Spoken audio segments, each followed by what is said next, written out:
Assalamualaikum warahmatullahi wabarakatuh. Alhamdulillahirrabbilalamin pemirsa. Bersama saya kali ini Sarul Gunawan dan saya Zaskia Meka akan menemani Anda dalam acara Berita Islami Masa Kini. Dan yang pertama kita akan bahas mengenai jari-jari. Iya, tapi kita mau bahas tentang rahasianya. Jari-jari kok jadi ingat zaman dulu ya. Oke, ternyata di balik jari-jari itu ada rahasianya loh, Iya, rahasianya adalah sekarang jari-jari saya lebih kuat. Karena ketika saya fitness, itu saya sering main handphone. Itu jadi yang kuat muscle adalah jari saya. Nggak, pemirsa jangan dipercaya, kita bukan mau bahas itu. Kita mau bahas rahasia di balik jari. Pokoknya habis baca ini langsung tahu tentang rahasia seperti apa. Ini dia.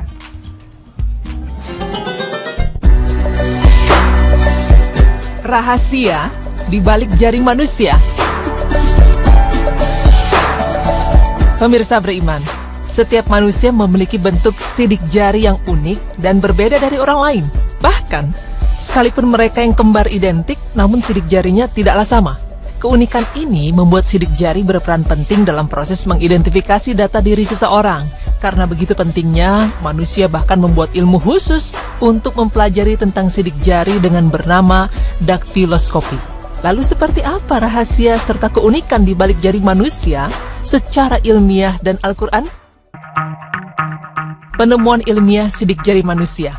Keunikan sidik jari diperkenalkan pertama kali oleh Johann Christoph Andreas Mayer pada tahun 1788.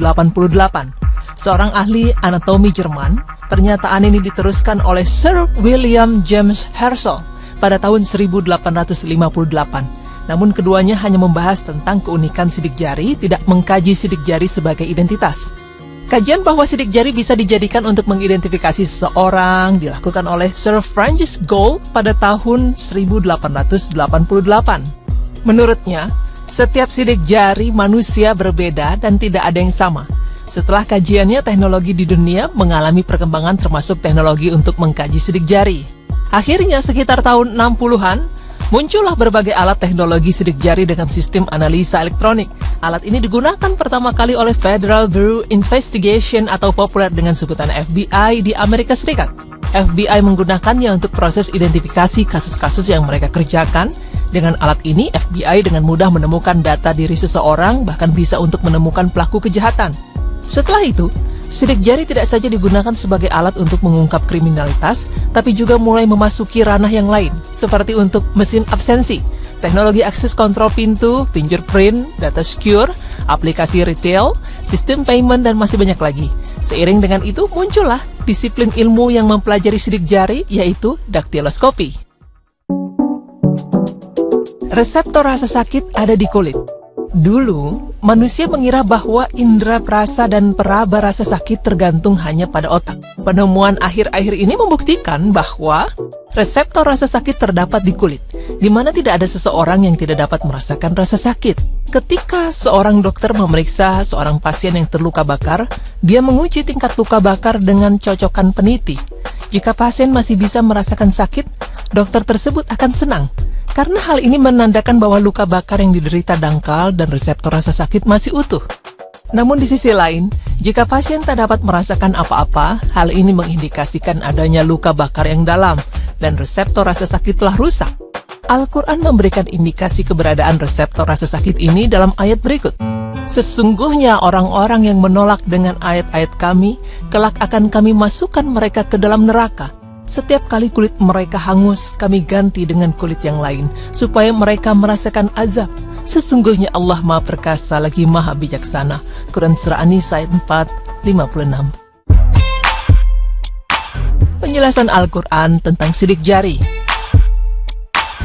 Al-Quran sudah menjelaskan bahwa sidik jari merupakan bagian penting sebagai tanda pengenal seseorang. Al-Quran dalam surat Al-Qiyamah ayat 3 hingga 4 menjelaskan bagaimana mudahnya Allah Subhanahu wa Ta'ala menghidupkan manusia setelah kematiannya. Ayat ini juga menekankan tentang sidik jari dan membuatnya menjadi sebuah kajian penting bagi Islam. Apakah manusia mengira bahwa kami tidak akan mengumpulkan kembali tulang belulangnya? Ya, bahkan kami mampu menyusun kembali ujung jari-jarinya dengan sempurna. Quran Surah Al-Qiyamah ayat 75, 3 hingga 4. Penekanan ujung jari atau sidik jari ini tentu memiliki makna khusus, terlebih hal ini dikatakan oleh pencipta alam semesta. Setelah dikaji selama bertahun-tahun serta didukung dengan teknologi, barulah diketahui tentang pentingnya bagian tubuh yang satu ini. Layaknya barang yang memiliki kode unik, manusia pun diberikan kode unik seperti sistem barcode sebagaimana yang digunakan sekarang ini. Pemirsa beriman, inilah bukti Al-Quran mencakup ilmu pengetahuan sepanjang masa, di mana ilmu yang ada di dalamnya mencakup ilmu pengetahuan tingkat tinggi, informasi-informasi ilmiah yang diberikannya selalu teruji sampai kapanpun, yang saat itu belum disadari sama sekali oleh orang. Dengan kata lain, Al-Quran adalah bukti tertulis yang paling otentik yang bisa dijadikan sebagai rujukan ilmiah dalam mengupas persoalan-persoalan teknologi zaman sekarang. Sedangkan bukti-bukti lain terkadang luntur terkikis zaman atau hilang dan terbakar. Subhanallah. Karena hal ini menandakan bahwa luka bakar yang diderita dangkal dan reseptor rasa sakit masih utuh. Namun di sisi lain, jika pasien tak dapat merasakan apa-apa, hal ini mengindikasikan adanya luka bakar yang dalam dan reseptor rasa sakit telah rusak. Al-Quran memberikan indikasi keberadaan reseptor rasa sakit ini dalam ayat berikut. Sesungguhnya orang-orang yang menolak dengan ayat-ayat kami, kelak akan kami masukkan mereka ke dalam neraka. Setiap kali kulit mereka hangus, kami ganti dengan kulit yang lain, supaya mereka merasakan azab. Sesungguhnya Allah Maha Perkasa lagi Maha Bijaksana. Quran Surah An-Nisa ayat 4:56. Penjelasan Al-Quran tentang sidik jari. Al-Quran sudah menjelaskan bahwa sidik jari merupakan bagian penting sebagai tanda pengenal seseorang. Al-Quran dalam surat Al-Qiyamah ayat 3 hingga 4 menjelaskan bagaimana mudahnya Allah Subhanahu wa Ta'ala menghidupkan manusia setelah kematiannya. Ayat ini juga menekankan tentang sidik jari dan membuatnya menjadi sebuah kajian penting bagi Islam. Apakah manusia mengira bahwa kami tidak akan mengumpulkan kembali tulang belulangnya? Ya, bahkan kami mampu menyusun kembali ujung jari-jarinya dengan sempurna. Quran Surah Al-Qiyamah ayat 75, 3 hingga 4.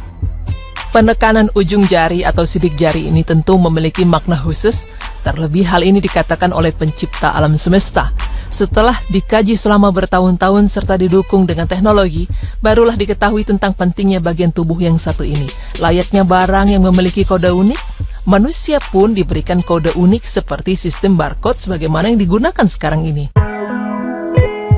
Pemirsa beriman, inilah bukti Al-Quran mencakup ilmu pengetahuan sepanjang masa, di mana ilmu yang ada di dalamnya mencakup ilmu pengetahuan tingkat tinggi, informasi-informasi ilmiah yang diberikannya selalu teruji sampai kapanpun, yang saat itu belum disadari sama sekali oleh orang.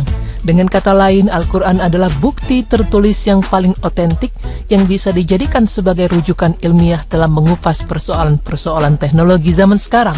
Sedangkan bukti-bukti lain terkadang luntur terkikis zaman atau hilang dan terbakar. Subhanallah.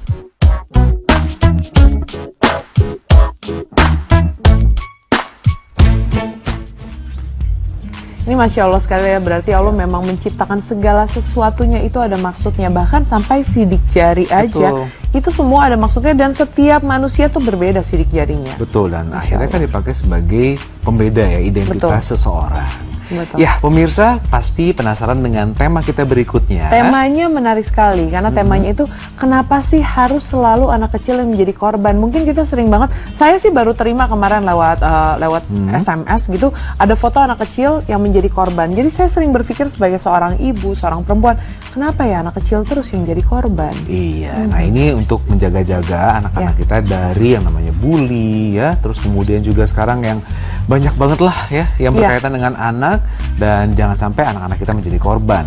Sebetulnya kita mau bahas mengenai Mekah atau anak-anak dulu sih? Oh iya, kita mau bahas tentang, makanya jangan kemana-mana, kita lihat setelah ini tetap di Berita Islami Masa Kini.